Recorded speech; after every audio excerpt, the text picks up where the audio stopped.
네, 반갑습니다. 마르스 김동석의 리얼 주식입니다. 오늘 마르스 김동석의 리얼 주식은 2025년 대폭락 이때 나옵니다. 제발 조심하세요. 제가 봤을 때는 2025년 이때 증시가 이제 슬슬 꺾이기 시작할 것 같아요. 근데 오늘 왜 꺾이는지, 왜 조심해야 되는지, 왜 그 시점인지에 대해서 오늘 명확하게 정리해 드릴 겁니다. 애매하게 분기로 얘기 안 하고 월로 말씀드릴 거니까 같이 잘 준비했으면 좋겠다라고 말씀드립니다. 주식에서 저희가 수익을 내는 법은 뭐냐면 더 많이 버는 게 아니라 덜 잃는 겁니다. 그렇기 때문에 우리는 조심하면서 가자는 의미에서 오늘 준비했으니까 영상 끝까지 시청해 주시길 바라겠습니다. 그래서 여러분들이 정말 최근에 댓글에 좀 감사하다, 힘내라, 뭐 이런 얘기들 정말 많이 달아주십니다. 정말 감사하고요. 앞으로도 여러분들한테 도움될 수 있는 내용들 최대한 가져올 테니까 댓글 많이 달아주시면 정말 감사하겠습니다. 그리고 제가 감사한 마음에 최근에 좀 이슈가 되고 있는 우주항공이나 아니면 AI 소프트웨어, 자율주행, 전기차, 뭐 시장 전망 관련된 자료집, 그 다음에 관련주까지 전부 다 저희가 무료로 자료집으로 나눠드리고 있습니다. 무료로 받고 싶다 하시면 영상 끝까지 꼭 시청하시고요. 오늘 영상 시작하겠습니다. 그래서 일단 오늘은 결론을 짓고 하나하나 시작하겠습니다. 5월에서 6월 증시 고점 가능성을 저는 제시를 합니다. 이건 국내 증시 기준이고요. 좀 이따가 미국 증시까지 포함해서 왜 5월, 6월인지를 설명 계속 드릴 거예요. 일단은 올해 국내 특성, 정치적 리스크가 4월 첫 번째 해소가 됐죠. 그 다음에 마지막 6월 기대감이 해소가 될 전망입니다. 6월 초에 또 기대감이 하나 있죠. 그래서 1분기 사재기로 인해 실적 서프라이즈가 나오면서 기업들의 긍정적인 상승세가 나왔습니다. 그래서 최근까지도 그 1분기 실적에 대한 기대감으로 증시가 좀 우상향이 나왔죠. 미중 무역 합의가 긍정적인 이슈라고 생각하지만 실질적으로는 공급망에 균열이 생기는 일이 있었다라고 저는 생각을 합니다. 그래서 마치 무역 합의가 되면서 리스크가 좀 해소가 됐다 생각하지만 그렇지 않고요. 오히려 이 긍정적인 이슈라 생각하는 게 균열을 만들었다. 그리고 국내 증시는 그래서 올해 5월 중순입니다. 그러니까 지금부터 6월 초쯤에 증시 고점 가능성이 높다 봅니다. 근데 이게 고점 딱 찍고 급락하는 요 시점을 얘기하는 게 아닙니다. 박스권 이후 하락 가능성이 있는 구간을 얘기하는 거예요. 그러니까 5월 중순에서 6월 초는 증시가 지금 이렇게 올라오고 있잖아요. 박스권을 만들다가 슬슬 밀릴 수 있는 이 구간이 만들어질 가능성이 높다라고 저는 생각을 하는 겁니다. 그래서 요 구간부터 우리는 조심을 해야 된다. 왜? 이미 떨어지고 있을 때는 사실 이미 조심을 했어야겠죠. 그래서 제가 이 구간이 아니라 요 구간을 지금 미리 알려드리는 거고 그게 아마 5월 중순에서 6월 초 이쯤이 될 것 같다라고 저는 생각을 하는 겁니다. 왜 그런지 하나하나 정리하겠습니다. 일단은 제일 중요한 게 이슈가 좀 해소가 되고 있습니다. 이슈라는 거는 리스크가 있고 호재가 있죠. 첫 번째 리스크는 뭐였냐면 4월 4일에 리스크가 해소가 됐습니다. 아시겠지만 모두가 아는 그 일이죠. 그래서 4월 4일 리스크 해소가 되면서 증시에 오히려 긍정적인 상승세가 쭉 이어졌죠. 그리고 쭉 이어지다가 5월 15일입니다. 이때가 뭐냐면 1분기 실적 발표가 끝났어요. 1분기 실적 발표는 보통 분기가 끝나고 이 45일 이내에 발표를 합니다. 45일 이내면 5월 15일이죠. 그래서 4월 초반에 쭉쭉쭉 삼성전자, SK하이닉스 실적 발표하면서 주가 끌어올리고 그 뒤로도 사실 어닝 서프라이즈가 많이 나오면서 5월 15일까지 증시가 쭉 우상향세가 이어졌어요. 근데 지금 이 실적 발표가 끝이 났죠. 더 이상 어닝 서프라이즈든 뭐든 발표될 게 없다라는 거예요. 이제 완전 비어버렸습니다. 그래서 시장을 이끄는 이슈가 하나 사라졌고요. 그 다음 마지막 기대감이 이 6월 3일이라고 보시면 될 것 같아요. 이때가 어떻게 보면 최근에만 코스피 5천을 올리겠다라는 등 아시겠지만 새로운 이슈들이 상당히 많이 나왔죠. 증시를 부양하겠다라는. 근데 그 이슈마저도 5월 3일이면 끝납니다. 왜? 쉽게 이행할 수 없는 일들이고 실제 되자마자 4일부터 그런 정책이 진행된다라는 가능성이 없기 때문에 보통 이제 그 기대감은 이후에 꺾입니다. 그래서 저는 지금 이 리스크 해소, 그다음 리스크 이 긍정적인 해소 그 다음에 기대감 소멸, 이 부분으로 인해서 저는 이제 증시가 상승할 만한 힘이 좀 부족할 것 같다라고 생각하는 사람입니다. 근데 중요한 게 뭐냐? 근데 과거에도 비슷했잖아.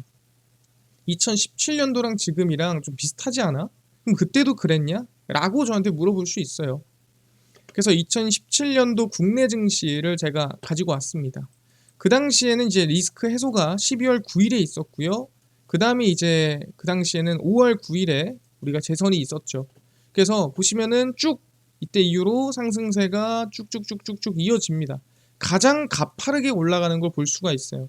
증시가 얼마나 올랐냐면 15% 정도 상승을 했습니다. 강했죠.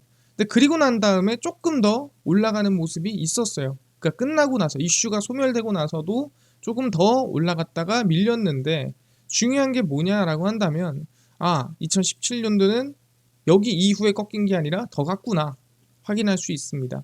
그럼 이 왜 더 갔냐? 그리고 이 증시의 우상향을 누가 이끌었냐? 이거를 또 고민해 볼 수 있습니다. 실제로 그래서 그 당시 2017년도 제가 이 나스닥이랑 S&P를 확인해 봤습니다. 실제 이게 S&P 차트예요. 왜냐면 나스닥은 좀 과하기 때문에 제가 S&P 기준으로 가져왔고요. S&P도 보시면 12월 9일부터 시작해서 추세 우상향이 쭉 이어지고요. 이때가 이제 5월 9일입니다. 5월 9일이 지나도 조금 더 상승세가 이끄는 걸 확인할 수가 있습니다. 중요한 게 뭐냐면 이 12월 9일 이후에 나스닥은 6% 상승했고요. S&P 6% 상승했고요. 나스닥은 16% 상승했습니다. 방금 국내 증시가 얼마나 올랐죠? 국내 증시가 15% 올랐죠. 그러니까 유독 더 세게 오르긴 한 거지만 결론적으로 얘기하자면 미국 증시 따라서 더 오를 수 있었다라고 얘기하는 거예요. 그래서 우리가 항상 얘기하고 싶은 건 국내 증시가 오르냐 내리냐를 국내 증시 이슈만으로 판단할 수 있냐? 쉽지 않아요. 보통보다 미국 지수 따라서 우리가 대응하는 게 맞다라고 얘기하는 겁니다. 왜? 아시겠지만 국내 증시가 오른다라고 할 때는 보통 미국 증시가 오를 확률이 높아요. 근데 미국 증시가 빠진다. 그래도 국내 증시가 오르겠지. 이 확률은 거의 낮아요. 근데 미국 증시가 오르는데 국내 증시가 빠질 확률은 높아요. 그러니까 결국에는 오를 때는 거의 무조건 따라오른다라고 보시면 될 것 같고요. 꺾일 때는 같이 거의 무조건 꺾인다 보면 돼요.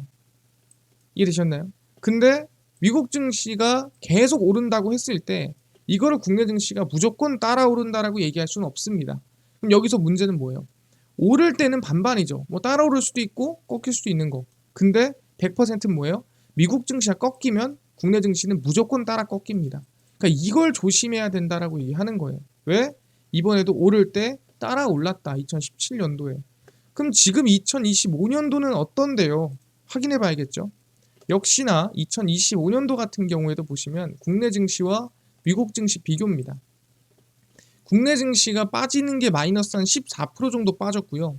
오르는 게 저점 대비해서 한 16% 정도 상승해서 한 전고점 근처까지 올라왔죠. 미국 증시 같은 경우는 빠지는 게 얼마나 빠졌냐면 26% 빠졌습니다. 정말 많이 빠졌죠. 오른 것도 한 29% 올랐어요. 그럼 제가 여기서 하고 싶은 얘기는 뭐냐면 이 상승 또한, 이 반등 또한, 국내 증시의 이 V자 반등 또한 뭐다? 미국 증시와 같은 흐름으로 나왔다라고 얘기할 수가 있는 거죠. 여기에 이제 추가적인 요소가 붙는 겁니다. 국내 증시만의 내부적인 호재, 내부적인 이슈가 붙는 거예요. 그래서 디테일하게 보면은 국내 증시가 좀 더 셌다라는 걸 확인할 수가 있어요. 이렇게 보면 똑같지만 보면은 미국 증시는 찍고 반등했다가 어떻게 돼요? 다시 한번 급락을 칩니다. 얼마나? 이게 얼마 안 돼 보이지만 마이너스 한 10%예요. 마이너스 한 10% 때렸다가 그리고 나서 다시 올라갔거든요. 근데 중요한 건 뭡니까? 국내 증시는 그런 흔들림 없이 그저 상승세가 이어졌죠. 그게 뭔 소리냐? 적어도 이번 상반기만큼은 미국 증시보다 국내 증시가 조금 더 강했다. 미국 증시가 쌍바닥에 가까운 흐름을 만들어줄 때 국내 증시는 우상향을 만들었다라고 얘기를 하는 겁니다. 큰 방향은 같지만 강도로 봤을 때 국내 호재나 국내 이슈가 더 많았단 말이에요. 리스크 해소도 있었고 그러니까 더 강했다라는 거죠. 하지만 방향성은 같았다라는 거죠. 그래서 저는 얘기하는 게 이번에 국내 증시가 아까 5월 중순에서 6월 초쯤에 꺾일 가능성이 높다라고 얘기했습니다. 그 이유는 국내 증시만의 이슈도 있겠지만 플러스 미국 증시 이유도 있다. 이렇게 얘기를 하려고 방금 전에 모든 흐름을 가지고 온 겁니다. 그럼 그 이유가 뭘까요? 지금부터 정리하겠습니다. 아시겠지만 국내 증시의 요인과 미국 증시의 요인을 같이 봐야 된다. 방금 전에 얘기를 했죠. 우리는 알고 있습니다. 얘가 꺾이면 국내 증시는 결국엔 못 따라갑니다. 그래서 얘가 꺾이면 같이 꺾여요.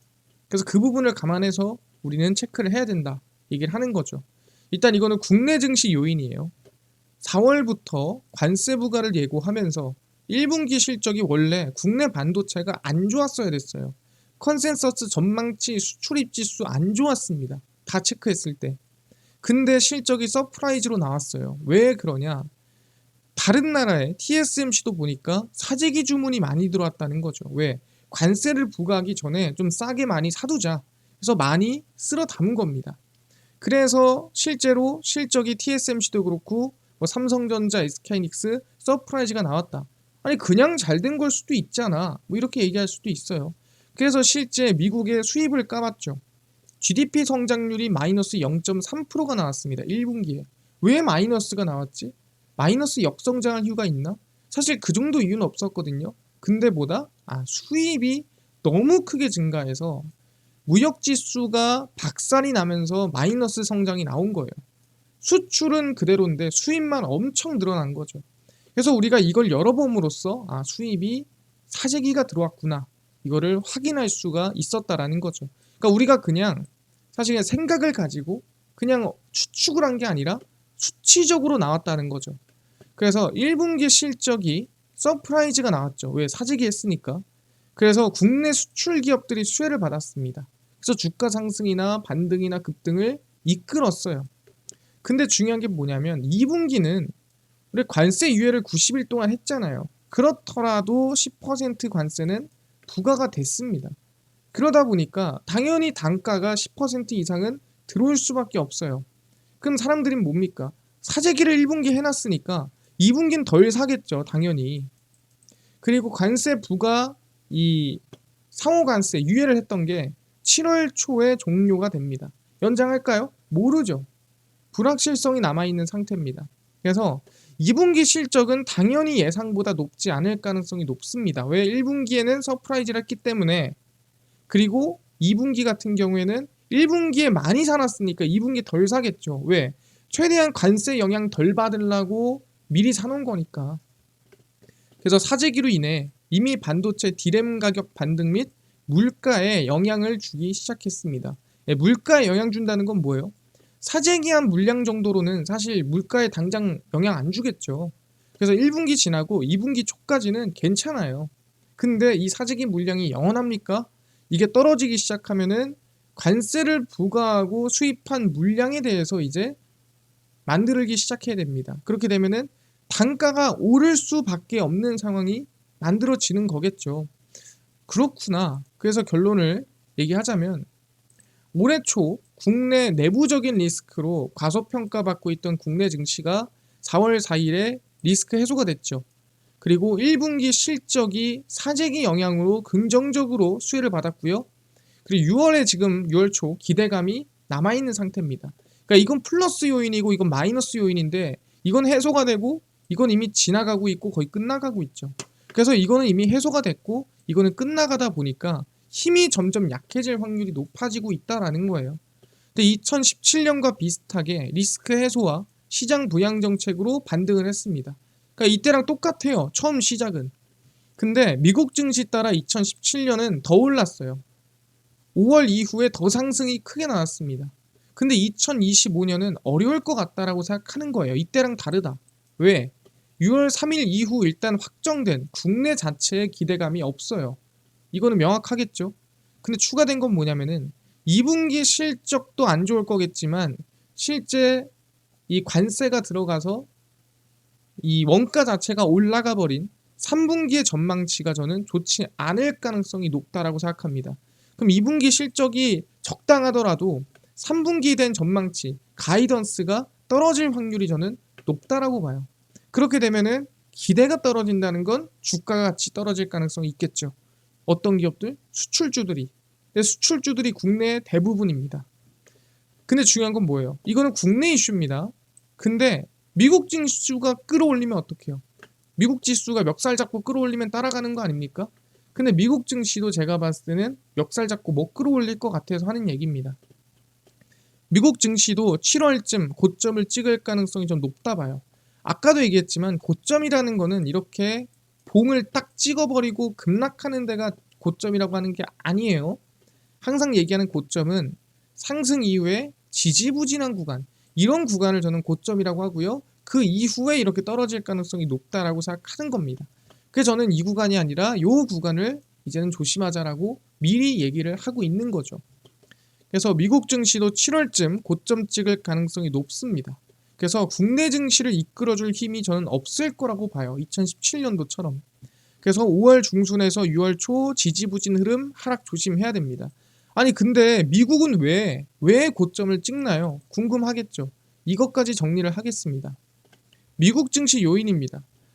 1분기에 관세 부과 전 사재기로 수입을 했어요. 그러니까 미국 입장에선 수입을 한 거죠. 한국 입장에선 수출을 한 거고. 그래서 한국 애들이 서프라이즈가 나온 거죠. 많이 샀으니까. 얘네들은 왜 많이 샀어요?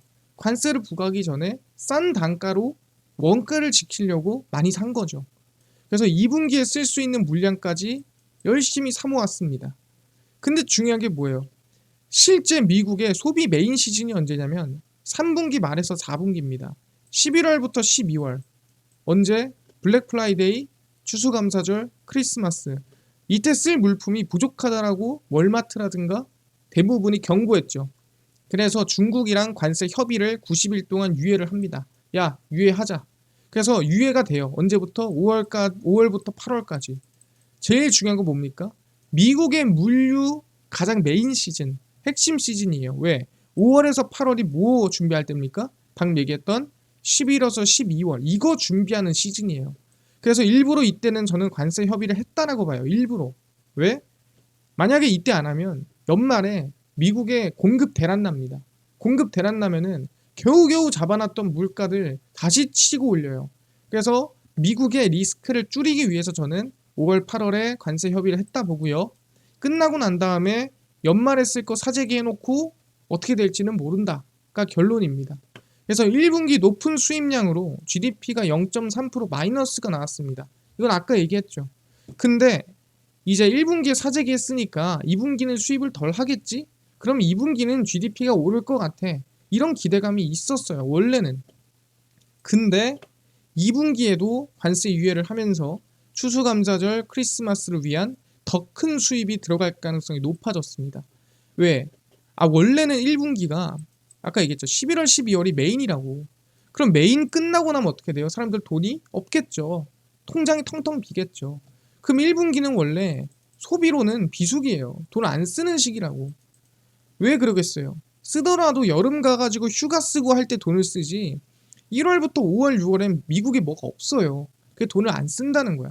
우리나라야 설날 있고 하겠지만 미국은 설날, 추석 이게 11월, 12월에 다 몰려 있습니다.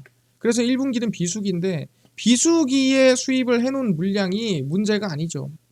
성수기에 나갈 물량을 2분기에 수입하다 보니까 2분기 추가로 대량 수입한 물량은 GDP에 악영향을 끼칠 가능성이 높습니다. 왜? 아까 얘기한 대로 수입이 늘면 GDP를 끌어내리기 때문에. 그래서 2분기에 들어간 관세 그리고 이 30에서 한 10%죠. 왜냐면 한국은 10%, 중국은 30%니까. 아마 이거는 천천히 물가 지표에 영향을 줄 가능성이 높다 봐요. 지금이야 CPI, PPI 괜찮겠지만 앞으로 영향 줄 겁니다. 안 줄 수가 없어요. 세금을 냈고 원가가 올라서 들어왔는데 어떻게 영향을 안 주겠습니까?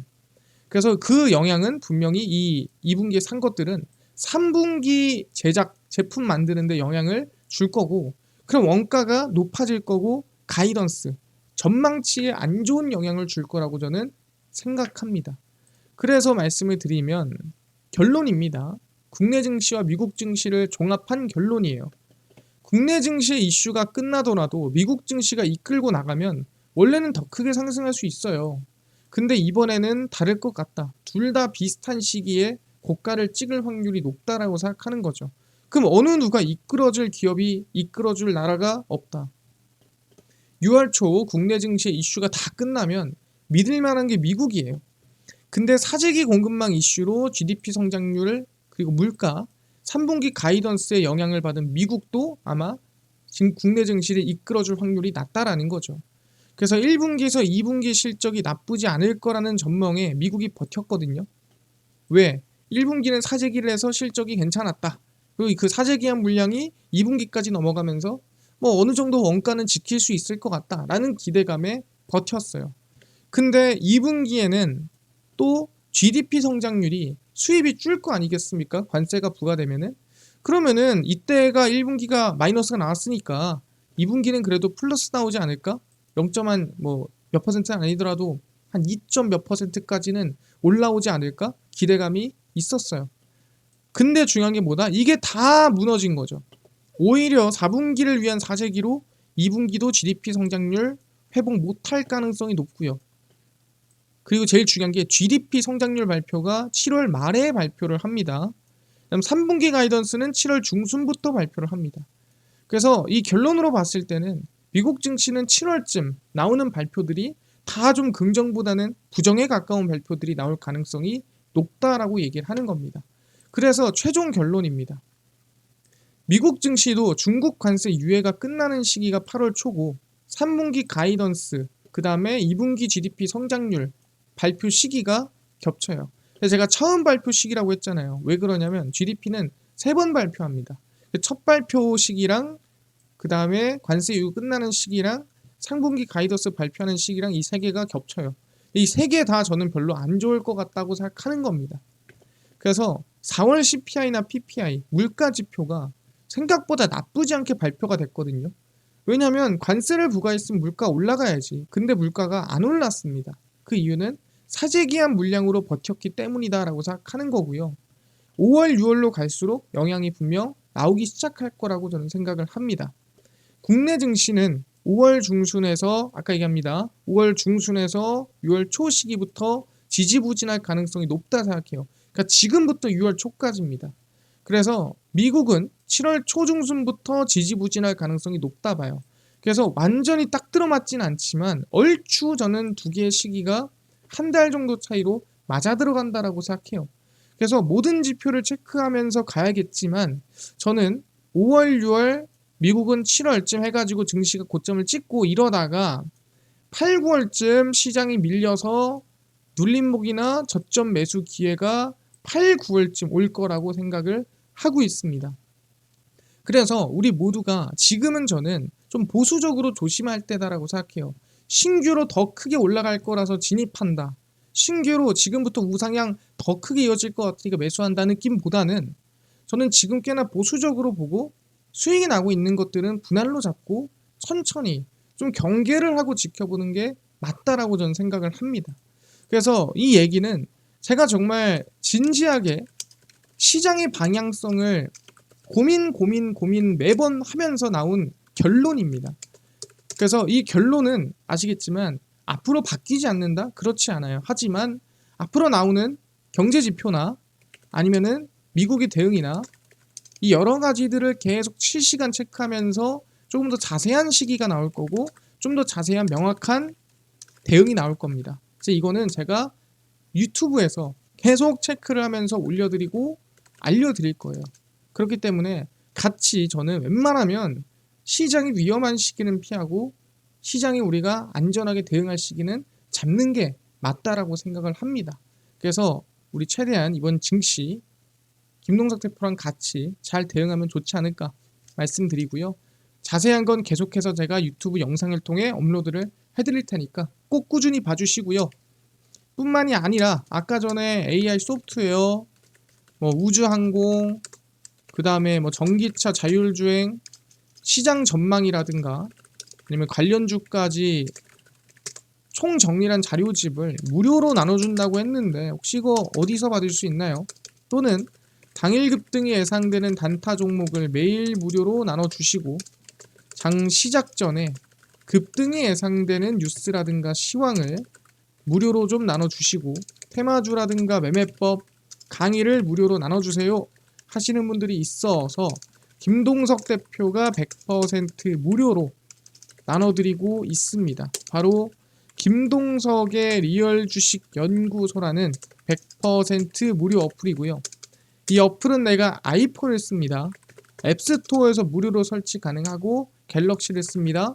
구글 플레이, 플레이 스토어에서 무료로 설치 가능합니다. 무료로 설치하고 나면은 전화번호 같은 거 적어야 되나요? 아무것도 안 적으셔도 됩니다. 예, 무료예요. 그리고 이메일 적어야 되잖아요. 이메일은 개인 식별용이지 쓸 데가 없습니다. 개인정보 아무것도 안 받으니까 구글 플레이, 플레이 스토어 접속하신 다음에 뭐라 검색하냐? 김동석의 리얼 주식 연구소라 검색하시면 이렇게 어플이 화면에 뜨게 됩니다. 그래서 100% 무료로 설치 가능하니까요.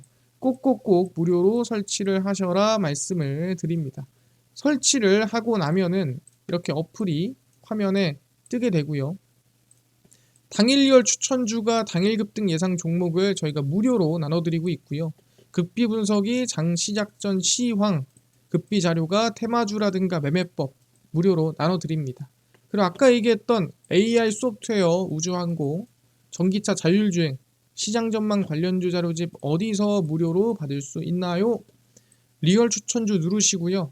들어가시면은 저희가 여기 트럼프 정책 독점수의 리포트 해가지고 무료로 올려놨습니다. 이거 누르고 들어가시면은 맨 밑에 저희가 AI 소프트웨어 우주항공, AI 반도체 로봇 자율주행, 전기차 자율주행 저희가 다 무료로 나눠드립니다. 네, 믿져야 본전이에요. 무료니까요. 꼭꼭꼭 받아가시고요. 뿐만 아니라 리얼 추천주에서는 5월 16일, 15일, 14일, 13일 추천주도 매일매일 무료로 나눠드리고요. 저희 급비 분석은 장 시작 전 시황입니다. 해외 증시부터 국내 이슈까지 저희가 장전에 다 무료로 정리를 매일 해드리고 있고요. 급비 자료는 당일 있었던 이슈나 관련주를 장마감하고 매일 정리를 해드립니다. 그래서 김동석의 리얼 주식 연구소 제가 100% 무료로 운영하는 어플입니다. 무료니까요. 종목 시황 테마 주강이 다 무료로 전부 얻어 가시고요. 매일매일 뿐만 아니라 여러분들을 위해 제가 정말 밤새 가면서 자료 준비하고 밤새 가면서 여러분들한테 알려드릴 거 공개하고 있습니다. 그래서 우리 다 같이 다른 거 안 바랍니다. 댓글 하나하나 보면서 정말 힘이 나요. 그래서 하트를 제가 최대한 다 눌러드리려고 노력을 하고 있거든요. 그래서 댓글 하나하나에 힘을 얻고 있으니까 꼭 많이 많이 달아주시고요. 우리 유튜브 구독, 영상 좋아요 부탁드리면서 오늘 영상 여기서 마치고 다음번에 더 좋은 영상으로 찾아뵙도록 하겠습니다. 감사합니다.